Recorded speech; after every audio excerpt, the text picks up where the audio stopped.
All right, good afternoon, everybody. We've got a few things that we want to update people regarding the response and the recovery efforts related to the Alameda fire. Three areas that we want to cover is the temporary housing, the short-term sheltering that's occurring. We want to talk about the direct housing mission that FEMA is responsible for delivering, and we wanted to give an update on the ash and the trash and the debris removal that we're going to see some real progress here on shortly. So first of all, the emergency housing piece. As we've noted before, this was the piece that was completed by Red Cross when Red Cross took over the Expo shelter from the county. They moved everybody out of that facility due to COVID concerns, and people have been staying in hotel rooms ever since. As of yesterday afternoon, Red Cross was housing 555 individuals and 279 different motel rooms. And those numbers are staying fairly consistent over the last several weeks. They vary here and there, but that's pretty much the same numbers we've been having for a while. The Red Cross contract does expire on December 31st, and this has been a topic of a lot of concern because the county didn't know what the state was going to do at the end of the year and what was going to happen to all these people. So we're pleased to announce that the state of Oregon, through the Oregon Department of Human Services, is going to assume the lead role of housing and feeding the survivors directly. They're going to do this through hiring their own staff as well as utilizing some contract staff that they're going to hire to be the primary contacts and work with the survivors that are currently in motel rooms. This plan is currently intended to be in place through June 30th of 2021. And so the question has been answered. What happens to the survivors that are being housed by Red Cross? They are going to be cared for in a fashion that, if this is delivered in the way that we hope it is and the way that the state has assured us it will be, is the survivors won't even notice a difference. They will be working with somebody new. They will have a new point of contact, and they'll get a letter notifying who that is, but they're going to continue to stay in the motel rooms. They're going to continue to be fed, and they're going to continue to be cared for through at least the end of the fiscal year, June 30th, 2021. At the same time, a large effort is occurring, also being led by the state, leading what's called a MAST. A MAST is a multi-agency sheltering transition team. And the idea of the MAST is you bring together service providers from all different jurisdictions. You meet with the survivor and you figure out, how do we get this person out of the motel room into something more permanent and more transitional in nature so we don't have to continue this. So that MAST effort is now underway. Survivors are being interviewed and processes are trying to be identified on how we can get them out of this phase. So those two things are going to be occurring concurrently. So that's kind of the initial survivors and what's happening with them. The transitional housing, which is primarily being led by FEMA with their direct housing mission, is also showing some wonderful progress that we're pleased to announce. The direct housing role is something that FEMA leads directly, and there's 4 counties in Oregon that have received this level of benefit, Jackson County being the largest and having the most needs.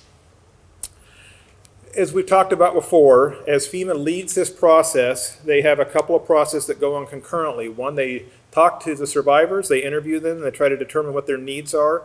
To date, FEMA has talked to 1,004 different households about what their needs are. And out of that number, we have 256 households that are requesting direct housing. To refresh your memory, this number a month ago or a month and a half ago was over 300, and now we're down to 256. Part of that is because people are being placed in housing units, and part of that is because people have found other solutions.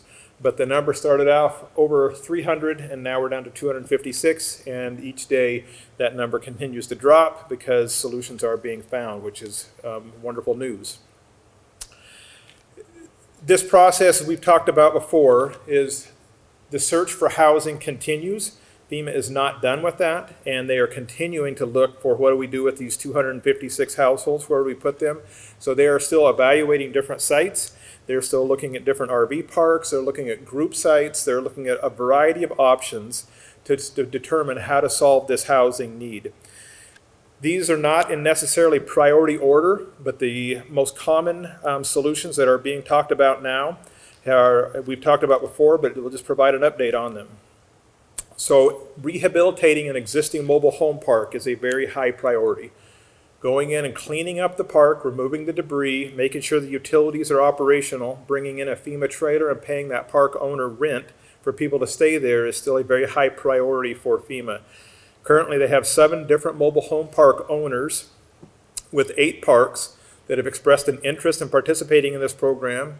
That comprises over 400 different sites.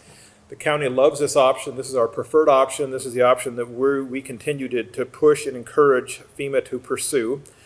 The status of that currently is the Army Corps of Engineers is reviewing each site, looking at the status of the utilities, just how easy will it be to restore this. They are working with the state to determine how to clean up the sites and who will pay for it and how that will get completed. But the bottom line is they're making progress on all these fronts, and this right now looks like a very promising option. The Talent Mobile Estates in the city of Talent is right now a very high priority. It has 80 different sites on it, different pads that may be utilized for this purpose, and there are a couple other parks that are showing good progress as well. So that is our first priority, and we're encouraging FEMA to pursue that as well as their highest priority. Number 2 is the utilization of existing facilities that you could put somebody in today for this purpose. The first one is the county parks at the Southern Oregon RV Park.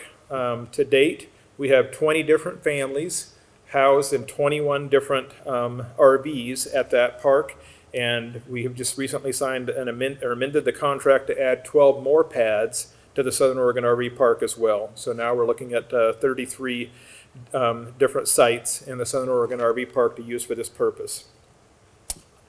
Willow Estates is a site in White City.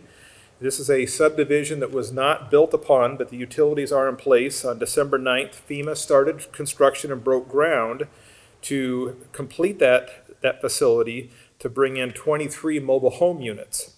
12 of those will be for those that have special accessibility needs, and then the other units will be for other families. These are the large mobile homes that are typically multi-bedroom facilities for larger families and those with access needs. As noted, the groundbreaking has occurred, construction is underway, and the goal that FEMA is operating under, not guaranteed because these things are weather dependent, but their goal that they're shooting for is they'd like to be able to house people before Christmas Eve, which would be a nice win for the county to get those individuals into a housing unit before Christmas. The last one that's being pursued aggressively right now as far as existing facilities is the Valley of the Rogue State Park. The state and FEMA are currently continuing to be in contract negotiation for 39 pads in Valley of the Rogue State Park to locate RVs in that state park and have people live there. Until everyone is placed, this 256 number that I noted, until those are all placed, this work from FEMA will not stop. They're going to continue to look for options and to continue to explore every avenue they can to see what can be done to house these people and to solve this housing mission for them, including the building up a group site, an emergency group site, basically building a stand-up RV park. That's also on the table, has been since the beginning, and is continuing to be so. Lastly, the staging area at the expo grounds continues to fill up. If you've gone through that site, you'll see a lot of units there. As of Monday, we had 83 units there, but as quickly as they're coming in, they are leaving. But when you drive by there, that is starting to look like a facility that is it's like an RV yard. But those facilities are being utilized and are tapped to be deployed and placed as sites become available. Last item, the last large topic I'll touch on is the debris cleanup. So just to refresh everybody's memory, this is a 2-step process where step 1 was the EPA coming in and completing all the household hazardous waste. That process is complete, was done so at no cost to local government and at no cost to private property owners. FEMA paid the 75% cost share for that, and the state picked up the 25% remainder. Now we're on to step 2, the big cleanup, the ash and the trash cleanup. As was the case for step one, this is being led by the Oregon Debris Management Task Force out of Salem, with the Oregon Department of Transportation as the lead agency to completing the contracting work. Under federal rules, as we've noted before, many elements of this cleanup, including the cleanup of commercial properties, of vehicles, private vehicles, trees, damaged concrete foundations, and many other items, are typically not eligible to be reimbursed by FEMA. The state made a decision after being petitioned by the Board of Commissioners and their own initiative to ask FEMA to cover those costs. But pending that answer, the state made a decision to go ahead and do the cleanup and cover all those items anyway. Since that time, FEMA has approved reimbursement for the majority of the things that were requested at no cost to the local government and at no cost to private property owners, is what is being rolled out. This cleanup now includes all private and commercial properties, mobile home parks, businesses, second residences, barns, agricultural outbuildings, and any other thing on the facility, including burned vehicles, trees, and damaged foundations. So this is going to be a comprehensive cleanup now that's being conducted by the state. This is really good news for us locally. The status of these contracts is there's two major contracting efforts that the state is doing. The first one is tree removal. The state has issued 6 contracts to 3 different firms, totaling $140,654,000. And then for us, the big item is the ash and the trash. The state has awarded 5 contracts to 3 different firms, totaling $149,711,000. For the Alameda and the Open Chain fires, we're included what's called Bundle 5. And Bundle 5 was awarded to a company called Ashbrit Environmental. It's ASHBRITT, Ashbrit Environmental. Ashbrit is a large firm out of Deerfield Beach, Florida. Is where their headquarters are based out of. Ashbrit has a history of disaster cleanups throughout the nation, and working closely with FEMA. They've been a prime contractor for the Army Corps of Engineers for many years, and they've conducted very large cleanups in some of the massive fires that occurred down in California. The contract awarded to Ashbrit for our cleanup here locally was for $48,127,000 to clean up nearly 1,300 different properties. The contract requires Ashbrit Environmental to use Oregon-based subcontractors. They have 8 subcontracting firms listed on their initial list, including Knife River Corporation, based here in the Medford area. If you want to be a subcontractor for Ashbrit for this cleanup, you can go to their website, www.ashbrit.com, and there's a specific button you can push to sign up and register as a subcontractor for that firm. That is not something the county or the state is leading. That's going to be done between Ashbrit and the subcontractors. Because of the holiday and starting the work, and then you would quickly shut it down because of the holiday, the work is now going to start the cleanup on January 4th. So there's not going to be any large cleanup efforts started between now and January 4th. But starting on January 4th, Ashbrit and their subcontractors are going to start in earnest in getting this cleaned up. They will be working Monday through Saturday. And the methodology that we've identified is called state contracted locally coordinated. And what that locally coordinated means is we are providing the priorities for the cleanup effort, and our Tier 1 list includes the cleanup of the Bear Lake Mobile Home Park in Phoenix, cleanup of the Northridge Estates off of Highway 99 between Medford and Phoenix, and cleaning up of the Mountain View Mobile Home Park in Talent are our first few priorities on our Tier 1 cleanup list. ODOT is sending every property owner a letter notifying them of the pending cleanup and asking them to provide some additional information. So property owners should be seeing a letter from ODOT here shortly. I want to emphasize, like I have emphasized many times during step 1, you can attempt to clean up a property yourself. There is nothing prohibiting that. You're allowed to do so. There are federal and state laws that should be followed. There are cleanup requirements that have to be completed. If you're in the city of Talent or Phoenix, you do need to get a permit. If you sign up for the state contract to do this, this is going to come at no cost to you or no cost to local government. This work can only be completed if people sign a right of entry form. To date, we've had 177 people opt out, and that is allowed. We're missing 111 right of entry forms currently. We're still trying to find those people, and if you have not signed a right of entry and you would like this free cleanup, please visit the county's website and get signed up for that. The last topic I'd raise is just an update on, actually a couple quick updates.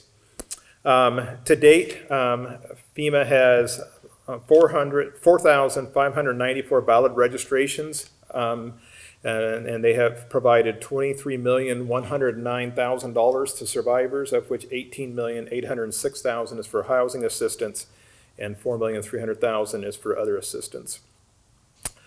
One thing I do want to just touch on real quick is the Greenway restoration work, and there's been quite a bit of confusion because the county has, the Board of Commissioners closed a portion of the Greenway, but the Greenway is not closed. The trail is open. We encourage people to go ride it. We encourage people to go use it. We've felled the trees that are a hazard. The Greenway is open. Please go use the Greenway and enjoy it. It's a wonderful facility. But we have closed the areas off of the trail because of the hazards posed by trees that burned that may fall. And so for the county-owned property off the trail, we have posted signs, we have formally closed that, and we ask people to avoid the area because it's simply a hazard right now. We're going to let Mother Nature work on this for the winter and see how it goes, and then we'll have to make a decision next spring on what we're going to do. But for now, we're just going to close those areas. A lot of those trees will fall on their own and take care of their own problem. And with that, I'll conclude and take any questions, and I have Toby Rice here from FEMA if we have some specific questions related to FEMA's work. Any questions? John, any estimate of how long the ash and trash part will take? So the official line that we're using for the ash and trash is it'll take 18 months to clean up. Nobody thinks it's going to take that long. But the official word is 18 months because we're providing a worst case scenario on how long it could potentially take, looking at some other fires and some large cleanups that occurred. We think it's going to go much quicker than that.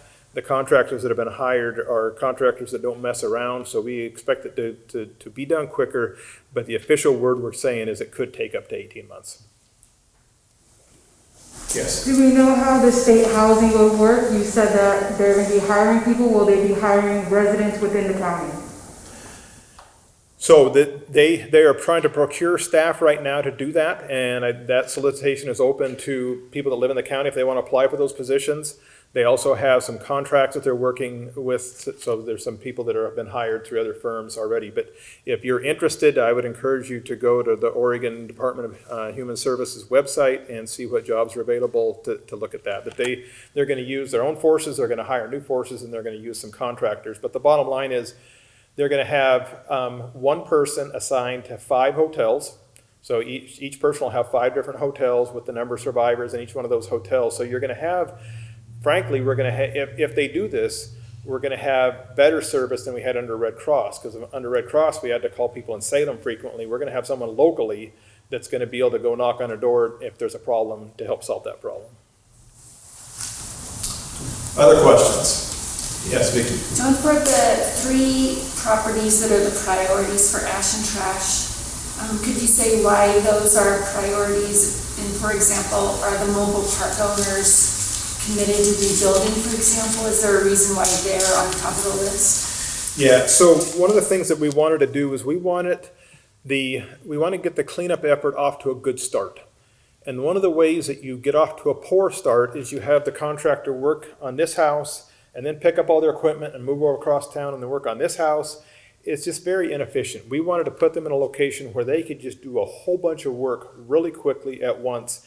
And we targeted facilities that seemed to have a clear indication that they wanted to rebuild as quickly as possible. So these are large mobile home parks. These are large subdivisions where the contractor can do all kinds of work very fast, and the likelihood of bringing people back in so they can get reestablished and rebuild is high in these areas. So that's why they were prioritized.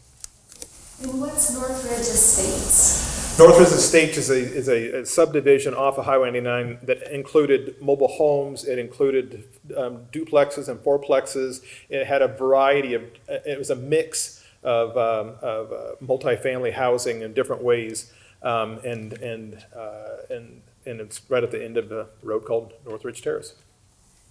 Any indication if any of these property owners will redevelop in a way that boosts the supply, the quantity of housing? Don't know. I don't know. That's not something we're asking. I do have a FEMA question.